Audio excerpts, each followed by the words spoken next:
Price negotiation सुनने में बहुत डिफिकल्ट लगता है ना, लेकिन रियलिटी में ये बहुत इजी वर्ड। मेरा नाम है जनार्दन राव और मैं आज लेकर आया हूँ आप लोगों के लिए प्राइस नेगोशिएशन को कैसे इजी बनाया जाए, उसके ऊपर कुछ बेसिक से सिंपल से स्टेप्स जिसको फॉलो करने से हो सकता है कि आपका सेल्स कॉल पे जो प्राइस नेगोशिएशन वाला पार्ट है वो इम्प्रूव हो जाए।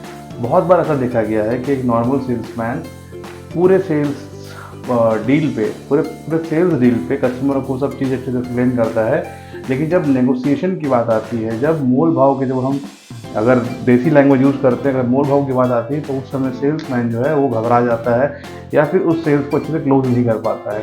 रीज़न बहुत सारे हैं, लेकिन आज इस वीडियो में हम ट्राई करेंगे कि पूरे कुछ ऐसे बेसिक पॉइंट्स कवर करें जिससे आप लोगों को हेल्प हो पाए को क्लोज करने में। तो बिना टाइम वेस्ट किए चलते हैं वीडियो की तरफ। समझते हैं कि प्राइस नेगोशिएशन को अगर डिफाइन किया जाए तो वो है क्या। बेसिकली देखा जाए तो price objection is a key process to close any sales deal.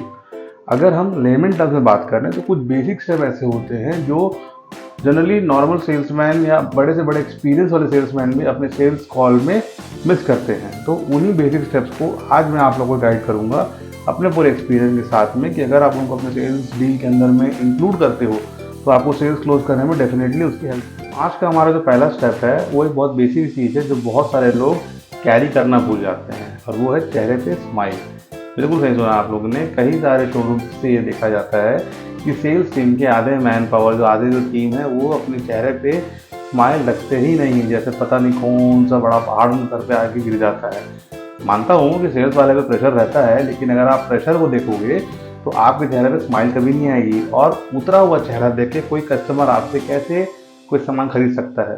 तो सबसे पहला जो बेसिक स्टेप है जो आपको एज ए सेल्स पर्सन ध्यान रखना है, आप चाहे सेल्स पर्सन किसी भी स्टेप पे हो, वो है आपके चेहरे पे हमेशा एक प्यारी सी स्माइल होनी चाहिए। फ्री की है। पॉइंट है analyse customer requirement which can be fulfilled by your product. अब इसका क्या मतलब है, जब हम सेल्स कॉल करते हैं तो हम कस्टमर की बहुत सारी हैबिट, बहुत सारी लाइक डिसलाइक को ऑब्जर्व करते हैं। उस समय अगर आप एक स्मार्ट सेल्स पर्सन हैं तो आपको ये बिल्कुल ध्यान देना चाहिए कस्टमर आपके पास आपके प्रोडक्ट को लेने के लिए क्यों आया है। इस क्यों का जवाब आपको खोजना पड़ेगा, ये मिलेगा नहीं, ये क्यों खोजना पड़ेगा। और ये कैसे मिल सकता है कि कस्टमर की रिक्वायरमेंट क्या है, जो रिक्वायरमेंट उनकी है क्या वो प्रोडक्ट आपको फुलफिल कर रहा है या नहीं कर रहा है। अगर कर रहा है तो डेफिनेटली आपको प्राइस नेगोशिएशन में काफ़ी हेल्प मिलने वाली है, लेकिन अगर आपके प्रोडक्ट की यूएसपी कस्टमर की रिक्वायरमेंट से मैच नहीं हो रही है तो आपको सेकेंड वे खोजना पड़ेगा कस्टमर को कन्विंस करना। पॉइंट भी इससे जुड़ा हुआ है, वो ये है कि कस्टमर के बाइंग सिग्नल्स को पकड़िए और अपने प्रोडक्ट की यूएसपी के साथ में मैच करिए। अगर ये चीज़ें आपकी मिलती हैं तो डेफिनेटली कस्टमर आपको छोड़ कहीं जाने वाला नहीं है, लेकिन अगर ये चीज़ें नहीं मिल रही हैं तब तो चौथे पॉइंट पे, जो कि अगेन एक बहुत बड़ा बेसिक सा स्टेप है लेकिन बहुत बड़ा इम्पैक्ट डालता है, और वो है एक्टिव लिसनिंग। यानी कि मेरा मतलब है कि always listen to understand rather than to answer.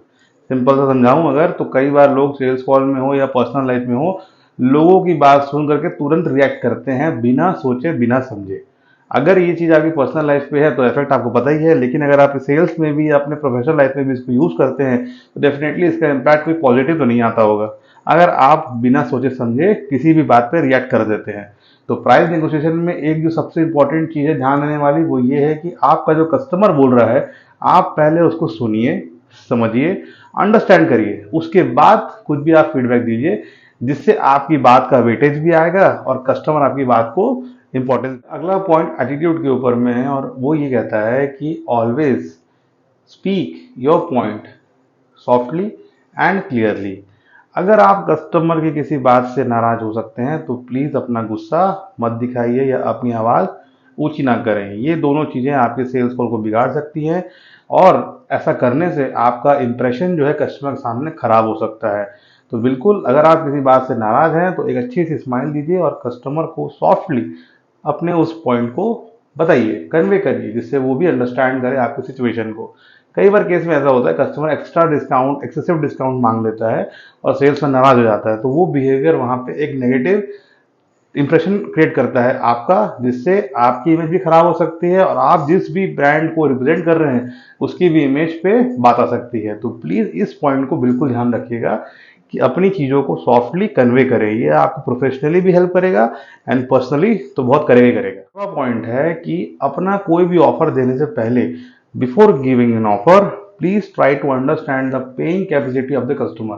कभी भी आप ऐसा कोई ऑफर ना दें जिससे कस्टमर के पॉकेट पे एक्सेसिव प्रेशर पड़ेगा, बिकॉज ह्यूमन नेचर है भाई, जितनी पॉकेट होगी उसके ऊपर ही प्लान करेगा और अपना बजट किसी को नहीं बताएंगे। ये बेसिकली कस्टमर्स की नेचर होती है।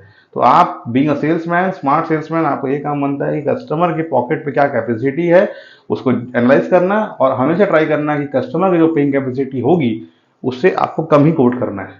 एग्जाम्पल के लिए, अगर आपकी कैपेसिटी 100 रुपये देने की है और अगर आप 110 का पॉइंट कोट करोगे, डेफिनेटली आप वहाँ लूज कर रहे हो, बिकॉज कोई भी कस्टमर 10 रुपये स्ट्रेच नहीं करेगा। फॉर एग्जाम्पल, अगर आप उसको वही 80, 90, 70 में कोट करोगे तो डेफिनेटली कस्टमर आपके पास आने के चांसेस ज़्यादा हैं। अगर वो किसी से कंपेयर भी कर रहा है तो भी वो आपको ऑन अ प्रायोरिटी लिस्ट में रखेगा, बिकॉज आप उसके बजट को एक्सीड नहीं कर रहे हो।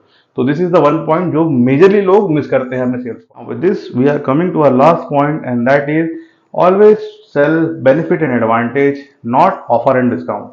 अगर आपकी sales call offer and discount में टिकी हुई है तो भैया जिस दिन कंपनी ने ऑफर देना बंद कर दिया उस दिन क्या करोगे? नहीं कर पाओगे ना।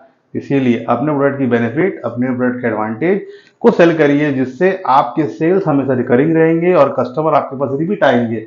ऑफर डिस्काउंट तो क्या है, आज है कल नहीं है, परसों फिर भी नहीं है। तो इसका बिल्कुल ध्यान रखें कि अपने कस्टमर्स को बेनिफिट और एडवांटेज पे बेस करिए, ना कि ऑफर एंड। मेरे कुछ बेसिक 7 स्टेप्स, अगर आप इसको अपने सेल्स कॉल में इंप्लीमेंट करते हैं तो डेफिनेटली मैं समझता हूं कि आपको कुछ इंप्रूवमेंट दिखेगा और आप ज़्यादा से ज़्यादा केस क्लोज कर पाएंगे।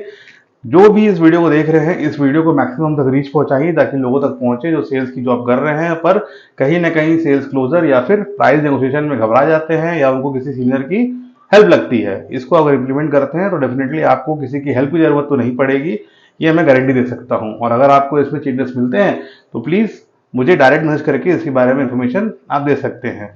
मेरी प्रोफाइल की आईडी नीचे दी हुई है, तो please like, follow and subscribe. Thank you.